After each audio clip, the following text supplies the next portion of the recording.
Alors pour conclure, j'aimerais vous parler de la règle de l'hôpital que j'ai mentionnée la semaine passée. Et ce théorème ou cette règle nous permet de calculer des limites qui sont indéterminées du type 0 sur 0 ou l'infini sur l'infini. Et la raison pour laquelle j'ai attendu cette semaine pour en parler, c'est qu'elles utilisent la dérivée. Alors si on regarde ces deux dérivées que je propose de calculer, euh, si on utilise simplement les techniques que j'ai présentées la semaine passée, elles sont très difficiles à calculer, ces limites. Mais on verra qu'elles sont très simples à calculer si on utilise la règle de l'hôpital. Alors, que nous dit cette règle? Alors, c'est un peu technique, je vous l'avoue, mais au final, vous verrez, c'est très simple à appliquer. Mais c'est un bon exercice de s'habituer à lire ce genre d'énoncé et de comprendre ce dont on parle et comment appliquer ces théorèmes. Donc, on se donne deux fonctions dont on dit qu'elles sont dérivables sur un voisinage d'un point A. Alors, je rappelle qu'un voisinage de A, c'est un intervalle ouvert centré en A. Et donc, lorsque je dis que je considère deux fonctions f et g qui sont dérivables sur VA moins A, eh bien, je dis qu'elles sont dérivables sur tout cet intervalle ouvert, sauf peut-être en A. Alors, je suppose aussi que la dérivée de g en x est différente de 0 pour tout x dans le voisinage, sauf peut-être en A.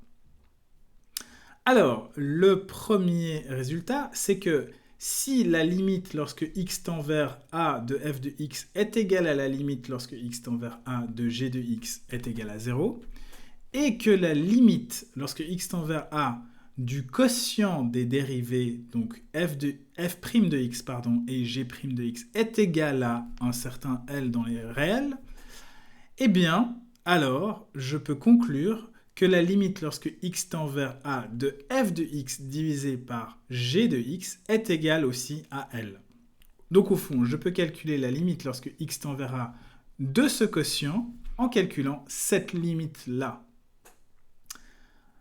Le deuxième énoncé dit à peu près la même chose. La seule différence, c'est que on demande que les limites de f de x et g de x lorsque x tend vers a tendent, elles, vers plus l'infini.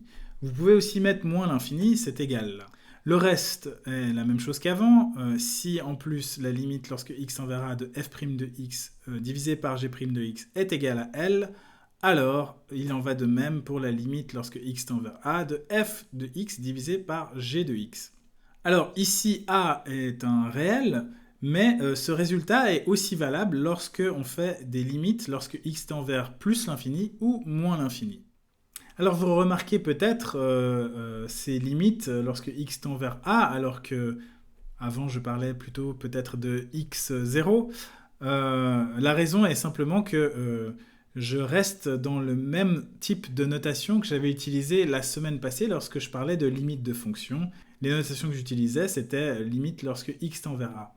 Mais si vous voulez remplacer a par x0, ça ne change absolument rien à l'énoncé, bien évidemment. Alors, on va utiliser la règle de l'hôpital pour calculer les deux limites que vous avez ici. Alors, pour la première limite, donc la limite lorsque x tend vers 0 de e puissance x moins 1 divisé par x, eh bien, qu'est-ce que je fais? Je pose que f de x c'est égal à l'exponentielle moins 1 et g de x, simplement la fonction identité pour tout x appartenant à R. Alors la première chose que je fais, c'est que je calcule ces dérivées, la dérivée de f et la dérivée de g. Pour la dérivée de f, eh bien, j'obtiens simplement l'exponentielle, et pour la dérivée de g, j'obtiens 1. Donc f et g sont toutes deux dérivables sur R, et donc, a fortiori, elles sont aussi dérivables sur R sauf 0. Donc ici, le voisinage de A, qui est égal à 0, eh bien, ce sera tout R, tout simplement. C'est un grand voisinage, mais c'est un voisinage quand même.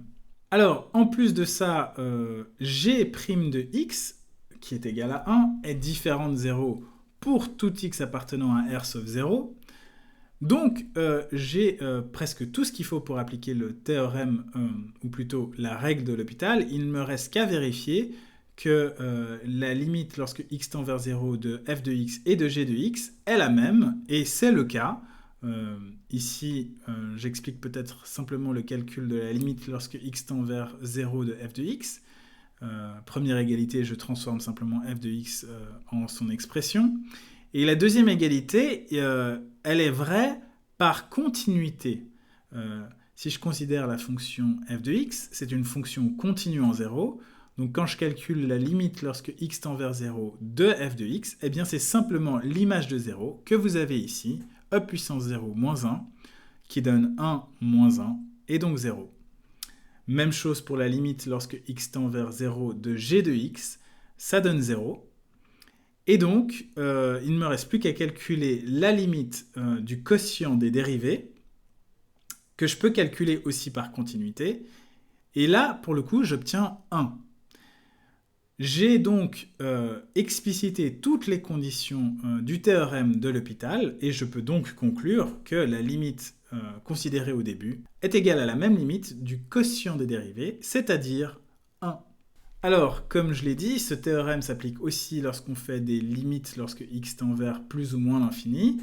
Ici, je veux calculer la limite lorsque x tend vers plus l'infini de logarithme de x divisé par x. Alors, c'est une indétermination du type l'infini divisé par l'infini. Le logarithme tend vers l'infini quand x tend vers l'infini. Donc ici, même chose, je pose f comme étant le logarithme, g comme étant la fonction identité. Ici, je prends pour tous les x appartenant à R étoile plus, la raison étant que je considère le logarithme, dont c'est le domaine de définition. Je calcule ensuite mes dérivés, donc pour f' de x, eh bien c'est simplement la fonction inverse, et pour g' de x, c'est encore la fonction constante égale à 1. Donc ici, mes deux fonctions f et g sont dérivables sur R étoile plus, et R étoile plus, ici, au fond, c'est ce qui tient lieu du voisinage de plus l'infini. Plus l'infini n'est pas dans R étoile plus. Alors, on fait au fond les mêmes calculs qu'avant. La dérivée de g' de x est différente de 0 pour tout x appartenant à R étoile plus. Et en plus, les limites lorsque x tend vers plus l'infini de f de x et de g de x sont les deux égales à l'infini. Il ne me reste plus qu'à vérifier que je peux calculer la limite lorsque x tend vers plus l'infini du quotient des dérivés. Et au fond, j'obtiens cette expression. Ce n'est que la limite lorsque x tend vers plus l'infini de 1 sur x qui vaut 0. Eh bien, je peux conclure par la règle de L'Hopital que la limite que je voulais calculer au début est aussi égale à 0. Alors, dernière chose sur la règle de L'Hopital, c'est qu'on peut l'utiliser autant de fois qu'on veut. Ici, je n'ai eu qu'à l'appliquer une seule fois, mais il se peut qu'on retombe sur des expressions du type l'infini sur l'infini ou 0 sur 0 quand on calcule la limite du quotient des dérivés, donc f' de x sur g' de x. Et si c'est encore indéterminé et que ces deux fonctions sont dérivables et que toutes les autres conditions sont satisfaites, on peut encore dériver ces expressions pour éventuellement trouver la limite de l'expression de départ. Eh bien, ça conclut la dernière vidéo pour le cours de cette semaine. Je vous souhaite une bonne semaine et à la semaine prochaine.